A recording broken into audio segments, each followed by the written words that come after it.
So he came near and kissed him, and Isaac smelled the smell of his garments and blessed him, and said, "See, the smell of my son is as the smell of a field that the Lord has blessed." Genesis 27, verse 27.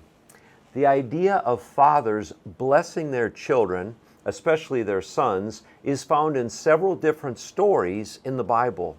This story from the book of Genesis is kind of messed up because it is fraught with cheating and conniving as Jacob tricks his father Isaac into giving him the blessing. However, it does illustrate the importance of the blessing. When I was a young boy, my family would sit in the fourth row of the church, and on many occasions, at some point during the service, my father would put his hand on my thigh and softly say, "Sure good to have you in church, son."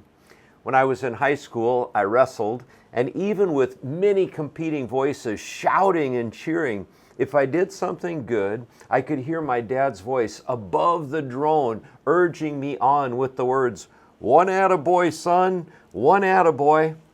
In these ways and in many other ways, my father gave me the gift of the blessing. So what about you? Did you receive the blessing from your father that each of us, I believe, long for?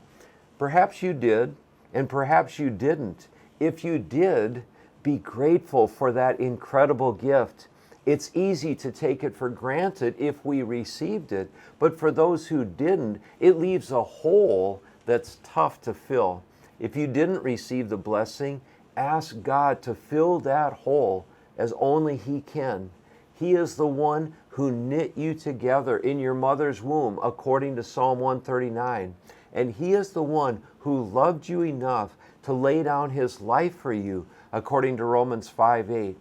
You are precious in God's sight. When the benediction is spoken on Sunday morning, receive it as if it's from God Himself. Here's one more thought to consider. Is there someone in your life that you can speak a word of affirmation into?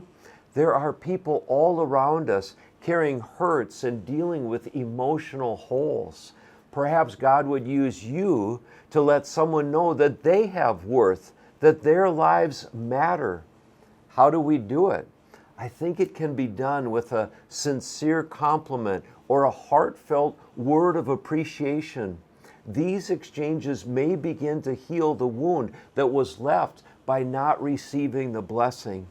Ask God to help you see the opportunities to bring a measure of healing to those who never received the blessing.